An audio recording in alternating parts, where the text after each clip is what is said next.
Welcome to 2025 Big Ten Media Days. Ohio State has now headed home. They were here for day one. They're about to head into day two. But I want to let you hear a little bit about what Ohio State had to say about some of the other teams in the conference. There's a lot of different angles to the questions, lots of questions about NIL, lots of questions about the upcoming season and the quarterback battle and all that kind of stuff. But one of the interesting things is you always get reporters, especially reporters from other teams, who want to know, hey, what does Ohio State think about my team, the team that I cover? So you get questions about a bunch of different teams and questions about previous games and questions about teams moving forward. So I'm going to let you hear a little bit about some of that on this show. We're going to start with Penn State.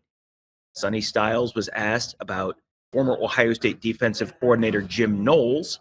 He obviously now is the defensive coordinator at Penn State. So what can Penn State fans expect from a Jim Knowles defense this year? Coach Knowles is a great coach. I'd say he's a very smart, intuitive thinker. He has so many great ideas with the way he thinks of different ways to do defense, whether it's disguises or different blitzes and stuff like that. I think he's like a perfectionist, but he understands you're not going to be perfect, if that makes sense. So he's just striving to be perfect, but knows we're going to come up short of that. But yeah, he does a great job. So I think he's going to do a great job at Penn State as well. The Ohio State-Penn State series has been full of close games, lots of games that went right down to the wire. Last year's one in Happy Valley was no exception. The game went right down to the final minutes before the Buckeyes had a goal line stand, and they were able to run out the clock with an extended drive on the ground. But obviously, another classic in that series. So going into that game, what was the scouting report on Penn State's offense last year going into that game? Yeah, I think the thing with the offense last year was just so much different pictures. So you're getting so many different looks. You had the tight end with the wildcat and stuff like that. So you had to just prepare for a lot. And then you also knew it was going to be a physical matchup. They're going to run the ball right at you and stuff like that. They're going to take some shots downfield with Drew. So I think the biggest thing with them, though, is there's just so much different stuff you have to prepare for. And I think they do that on purpose, kind of get you off your game a little bit. But, yeah, they're a tough team to play. 2 years ago, Michigan was the Big Ten team that brought back all of its veteran players, seemingly, and then had the, boy, if we don't do it this year, I don't know when we're going to do it kind of season, and they ended up winning the national championship. Last year, that was Ohio State. They brought back a whole bunch of their veteran players, had one of the most experienced and talented teams in the country, and it was sort of a national championship or bust season for the Buckeyes, and they got there and won the national championship. This year, kind of feels like that might be Penn State's turn this year. Doesn't mean they're guaranteed to win the national championship, of course, but just if they're going to do it, it feels like this might be the year that they have their best opportunity. So is Penn State in that kind of place where anything short of a national championship is a disappointment? Yeah, I think they're probably going to be, they're probably natty or bust this year. That's how they're feeling. They got a lot of guys who came back for their last year, and Drew and the two running backs. I know they got a few guys on the defense that are in their last year as well. So I know they're going to be a great team. Now on to Michigan, and Ryan Day only got one question about Michigan. It was a very different year, lots of different stuff to talk about with him, lots of NIL talk and all that, but there was only one question about Michigan for Ryan Day in his entire time, and it was from a national reporter. I'll see if we can get the audio. It was kind of quiet, but I'll see if we can get the audio of the question in there, because this is going to be a very short clip. The question was, how do you beat Michigan? And to say that Ryan Day no-sold the question is probably an understatement.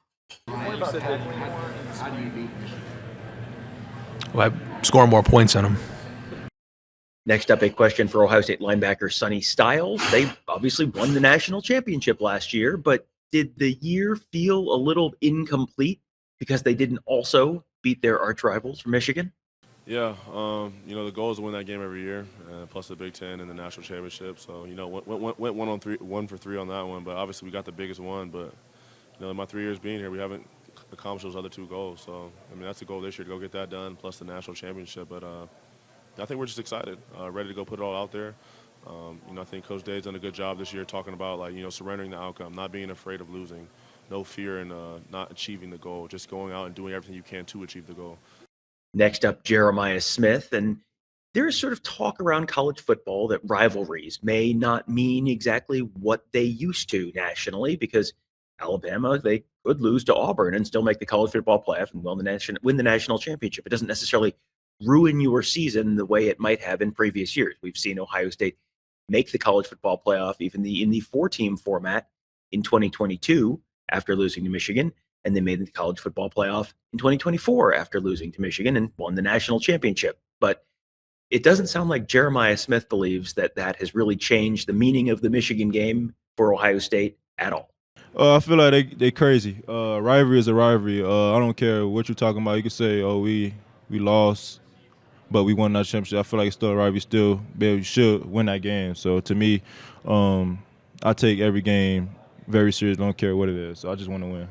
So what does Jeremiah Smith not like about Michigan? I feel like they feel the same way about us. They don't like us. We don't like them. So I mean, it's a rivalry that's been going on for 100+ years. So it's gonna continue to be that way even when I'm done playing here at Ohio State.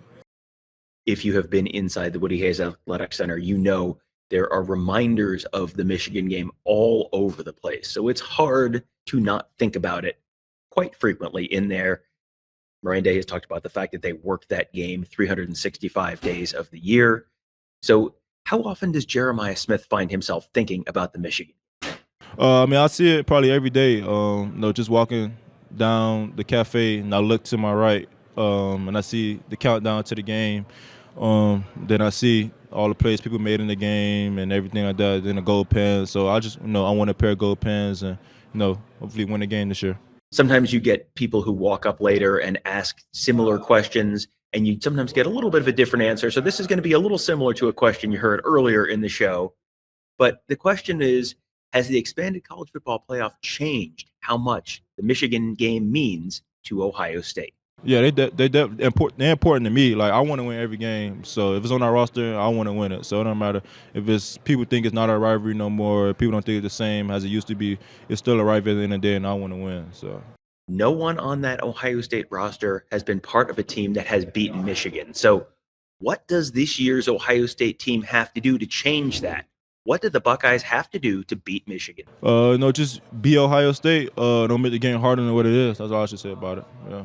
I hope you guys enjoyed that show. I know these generally get a decent number of clicks because people are always interested in if there's bulletin board material coming out there. And certainly you could say there was maybe a little bit there. And we'll have more on the Buckeyes talking about some of their other upcoming opponents, including potentially a budding rivalry with Oregon and the season opening game against Texas. There were lots of questions about that.